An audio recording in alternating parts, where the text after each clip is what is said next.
एक पल के लिए सोचो, अगर तुम्हें अपने 4 भाई बहन में से किसी एक को बचाने का मौका मिले तो तुम किसे चुनोगे? सबसे स्ट्रॉन्ग को या सबसे टैलेंटेड को? युधिष्ठिर ने कुछ और ही किया और ये डिसीजन उसका महाभारत का सबसे शॉकिंग डिसीजन बन गया, क्योंकि युधिष्ठिर ने नकुल को चुना, ना अर्जुन को, ना कि भीम को। जबकि भीम, अर्जुन और युधिष्ठिर एक ही माँ के पुत्र थे और नकुल और सहदेव दूसरी माँ के पुत्र थे। ये है यक्ष की परीक्षा की कहानी।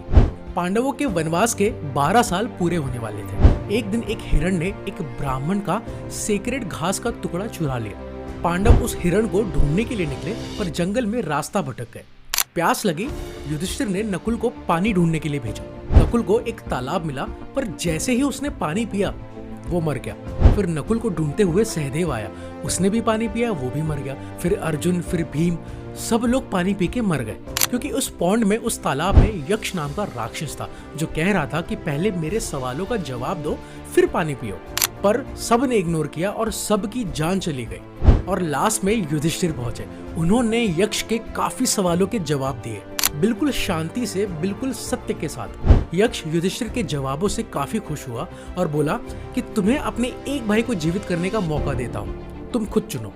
अब सोचो, युद्ध होने वाला था कुछ दिनों में कौरवों के साथ, महाभारत का युद्ध। भीम था सबसे स्ट्रॉन्ग वॉरियर, अर्जुन था सबसे बेस्ट आर्चर, पर युधिष्ठिर ने कहा नकुल को जिंदा करो। यक्ष शॉक्ड हो गया। उसने बोला, नकुल तो तुम्हारा स्टेप ब्रदर है, अर्जुन और भीम तो तुम्हारे रियल ब्रदर हैं। युधिष्ठिर ने कहा, मेरे पिता पांडु की 2 पत्नियां थी, एक कुंती और दूसरी माद्री।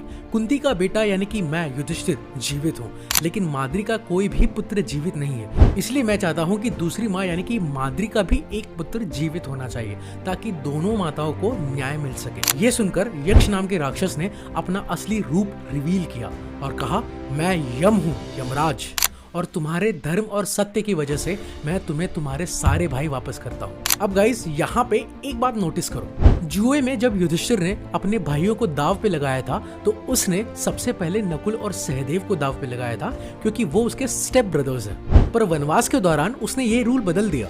अब वो अपने स्टेप ब्रदर्स को अपने रियल ब्रदर्स से पहले रख रहे थे। तो इस टॉपिक से एक लेसन क्या है, आज का सबक क्या है? फेयरनेस जो है ना, वो पावर से बड़ी चीज है। युधिष्ठिर ने अर्जुन और भीम की जगह नकुल को इसलिए चूज किया क्योंकि वही सही था।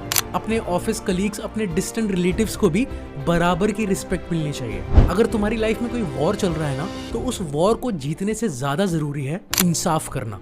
आज अगर तुम्हें किसी डिसीजन में कंफ्यूजन हो, तो सोचो सही क्या है, ना कि ये कि मेरा सगा कौन है और मेरा कजिन कौन है। और अगर ये रील पसंद आई है, एंड तक देखी है, तो कमेंट्स में अपने ब्रदर्स और सिस्टर्स को टैग करो।